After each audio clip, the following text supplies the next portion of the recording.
Okay, ding-dongs. If you don't subscribe to Jeremy Eyes and Fire, you're gonna spend the night in the box. And then there were two.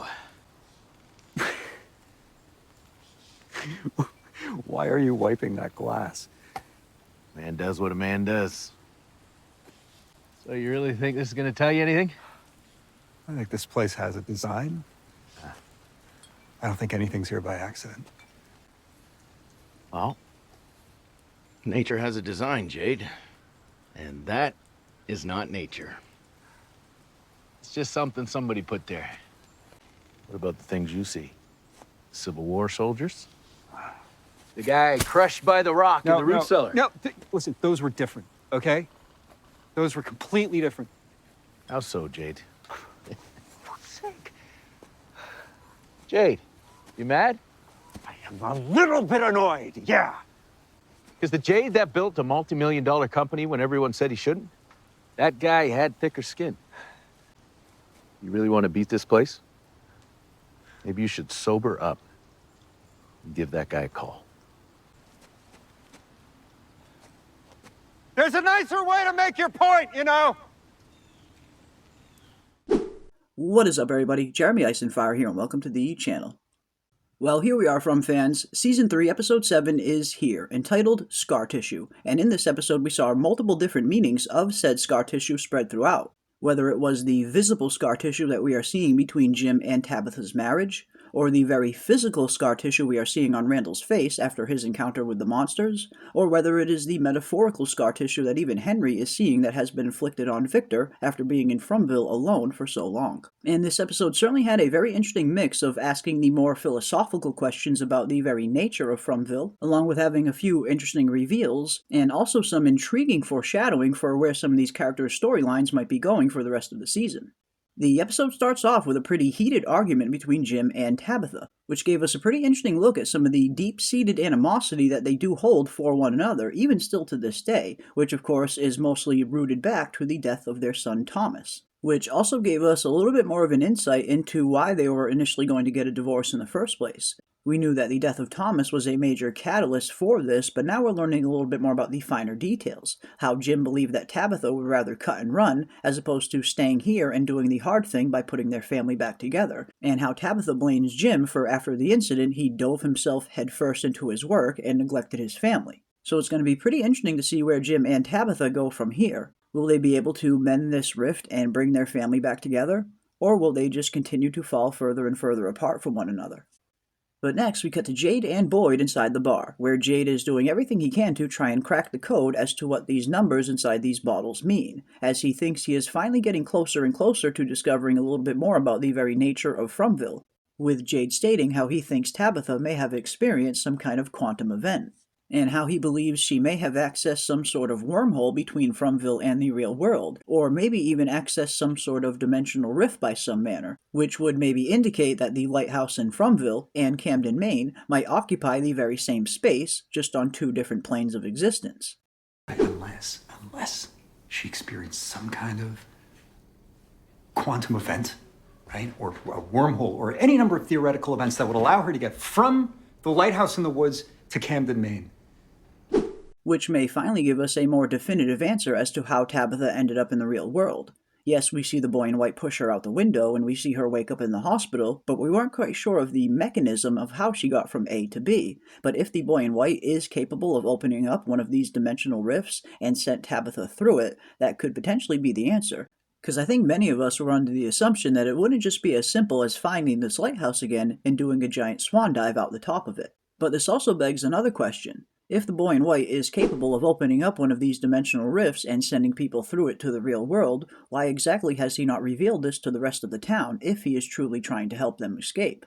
Unless, of course, he has other plans of his own, plans that may include needing the entire Kavanaugh family to be here in Fromville, hence Tabitha bringing Henry back with her. But luckily for Jade, Boyd offers up another clue for him to follow when he reveals that there is another bottle tree out there in the forest, which of course sends Jade on a journey to finding answers.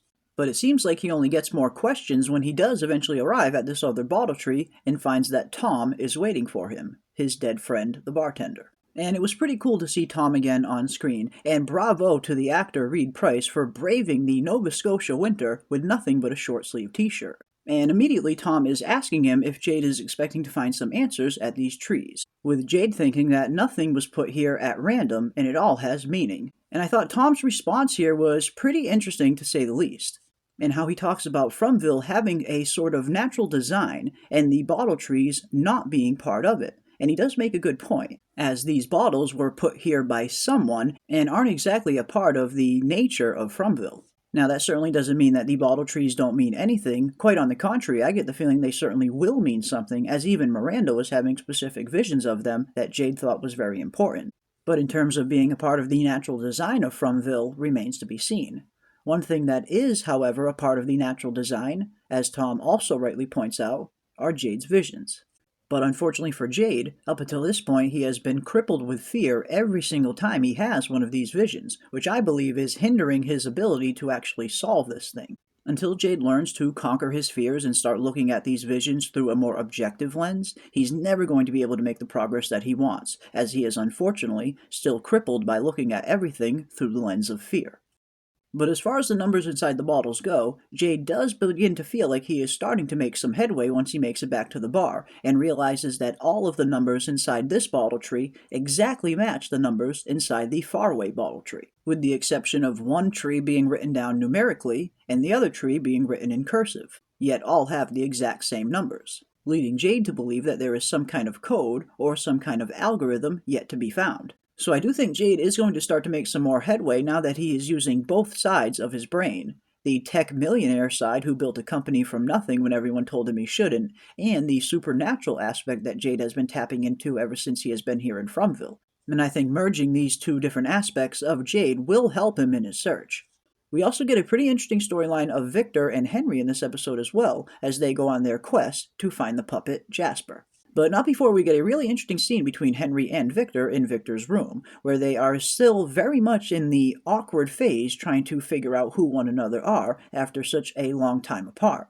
And you can definitely see that Henry is at least making an attempt to try and get to know Victor a little bit more. And I imagine this is even more foreign territory for Victor as well. After being so closed off and being such a loner for such a long period of time, now the prospect of opening himself up and letting somebody in might be a little bit daunting for him. But Victor does eventually allow Henry to accompany him to the caves, albeit reluctantly, as he does not want his father to get hurt.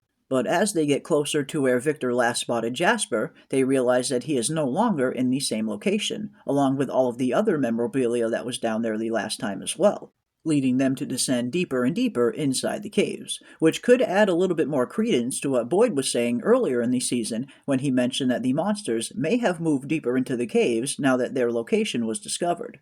Which does seem like it might be the case, as Victor and Henry don't come across a single monster until they get very deep inside the caves, where they eventually find Jasper, sitting at what looks to be a tea party.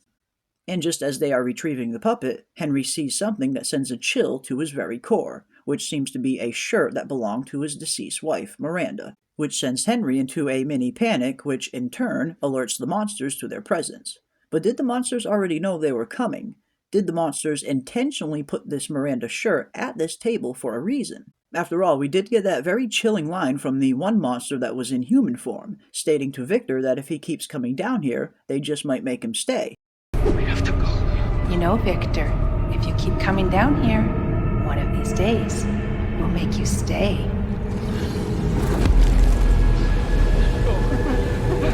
Go! Go, go, go!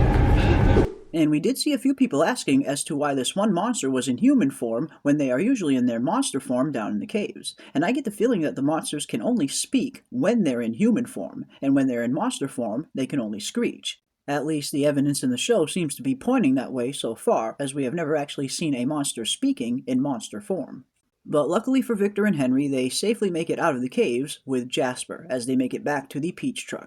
And here it looks like Henry is finally getting a true glimpse at just how damaged Victor is after being left alone in Fromville for so long, as you really start to see the concern and heartbreak on Henry's face listening to his son talking about a doll coming to life, which Henry simply just can't wrap his head around. But we also get an interesting answer as to why exactly Victor wants this puppet in the first place, and how apparently, back when Victor was a child, he heard this puppet telling Christopher a story about Fromville, a story that he wants him to retell, which will hopefully give them some more definitive answers.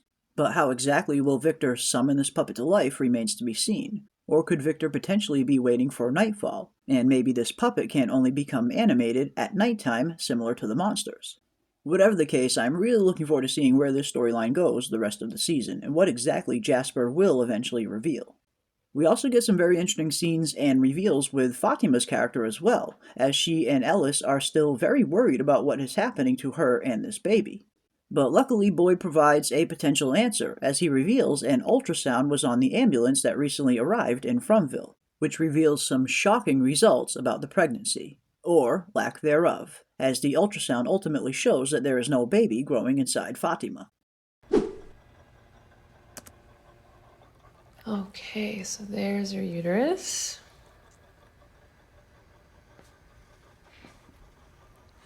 What's going on? I don't see anything. What do you mean? You're not pregnant.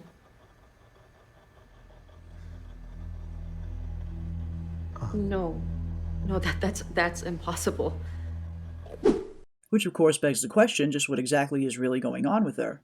Could she really be pregnant with some sort of supernatural Fromville baby that the ultrasound machine just simply can't pick up? Or is it Fatima herself who is undergoing some kind of change? And if so, just what kind of change is that? I know some fans certainly seem to believe that Fatima herself might be getting turned into a monster, which could potentially be possible. I have often wondered that if they were going to replace the monster that they have lost ever since Smiley died, as it does seem to be that there might be some potential balance that needs to be maintained inside Fromville, as every time we lose a human, a new human arrives to take their place. And if so, does a similar balance exist among the monsters? Now that Boyd has killed Smiley, do they need a new monster to take his place? One thing's for sure, the Fatima storyline has been quite a roller coaster in Season 3 so far, and I'm really looking forward to seeing where it leads. We also get a very interesting scene involving Elgin and the kimono creature. In Episode 5, Elgin finds a Polaroid camera that he wants to use to create a collage of the people living at Colony House, with Fatima's picture being among the first that he takes, which we later see reveals the kimono woman behind her in the photo, followed by the creature itself showing up.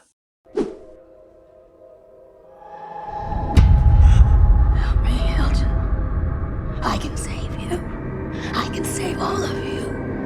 I can help you go back home.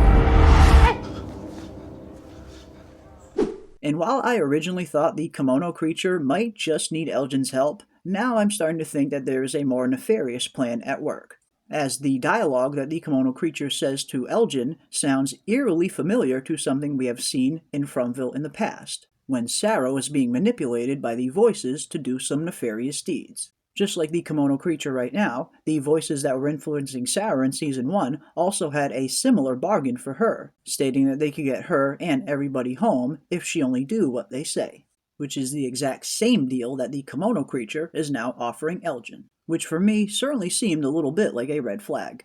So I'm really looking forward to seeing just what exactly this kimono creature wants Elgin to do.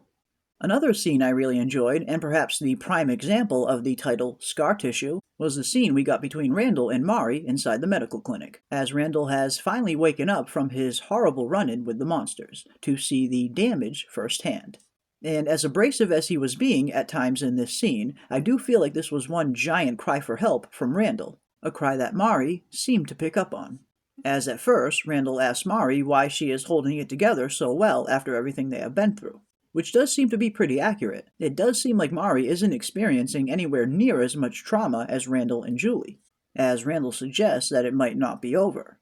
As he then states, in typical Randall fashion, how nice it must be to be Mari to be able to go to bed next to someone she loves every night and not be stuck alone on that bus. And I do believe this was that cry for help that Randall was hoping Mari might pick up on, which apparently she does, as next she offers Randall to stay here in the clinic, and how nobody should have to be alone here. And I do believe this was exactly the kind of human interaction that Randall has been craving deep down, only his stubborn streak doesn't allow him to admit that to himself or to anybody else. But luckily for him, I get the feeling Mari was sensing that Randall was seeking this kind of interaction to begin with. We also get a few interesting scenes with Tabitha in this episode as well, starting with the return of the Onkui children, this time visiting her inside her home. And much like Jade and his visions, Tabitha has also been crippled by fear every time she sees these Onkui children. And I do believe she is also going to have to face her fears at one point and start asking what these visions are trying to say to her and what these children ultimately want, especially as this latest visit from the Onkui children didn't offer up any new clues or context. But next, the episode ends with a pretty interesting revelation from Tabitha that only leads to more questions. As she, Jade, and Ethan are inside the bar trying to decipher what they can from the numbers, she stumbles upon a drawing of one of the totems from the ruined settlement, which instantly triggers a memory from Tabitha. A memory of having a reoccurring nightmare of actually seeing Fromville and the same 3 red rocks that Jade previously saw in episode 3. So it turns out, much like Miranda, Tabitha was also having visions and dreams of Fromville long before she arrived here, giving a little more credit to her actually being the next chosen one. And then of course there is the nightmare itself and the questions that it raises, starting with just who exactly is this little girl that we see inside Fromville. When I first saw this scene, I thought this was actually a vision of young Tabitha herself, maybe having a dream or nightmare of being inside Fromville. But upon closer inspection, when we take a look at the clothing that the child is wearing, it certainly looks like she is from a much earlier time period. Did Tabitha potentially visit Fromville in her dreams as a child? Or was she having a vision of a child that was already stuck here in Fromville from a much earlier era? And once again, we keep seeing this repeating theme of characters seeing certain visual stimulants that are bringing back whole memories of things they didn't even know they had. But as the revelations start to roll out, the questions continue to pile up. And speaking of questions, we're left with another massive one just as the episode ends, as something seems to be stalking this child and scares the ever-living daylights out of her. With daylights being the key word in that sentence, as we are noticing that it is not dark out, making it highly unlikely that this is one of the monsters that we know and love from Fromville.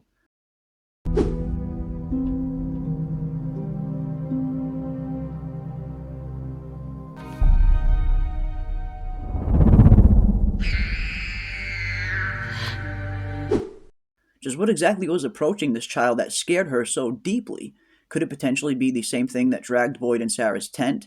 Could it potentially be the same thing that we have been hearing outside of the ruined village? Or could it even be some brand new horror that we have yet to even see?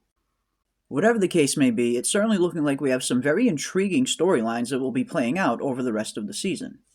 But there we have it, folks. Episode 6, Scar Tissue, is in the books, and now we look ahead to Episode 7, which looks like it's going to be a very heavy Elgin episode based on the trailer. But definitely leave your thoughts and comments down below. What were some of your favorite scenes from Episode 6, and what storylines are you looking forward to going into the rest of the season? And based on the synopsis for Episodes 7 and 8, I get the feeling we might have another major character death coming next week. But that is going to do it for us today, and if you enjoyed this video, don't forget to leave a like on your way out and consider subscribing to stay up to date on all of our upcoming content. And as always, keep those tinfoil hats on, folks, and I will see you on the next one. Okay, ding-dongs. If you don't subscribe to Jeremy Ice and Fire, you're gonna spend the night in the box. Help me, Elgin. I can save all of you. I can help you go back home. This wasn't just a random nightmare. This was a dream I had over and over. Can we maybe figure out what we're gonna do now? I don't know what we're gonna do. I don't know what's wrong. Then figure it out! Do you feel it? We should go. Oh, I want to check it. Hey, stop.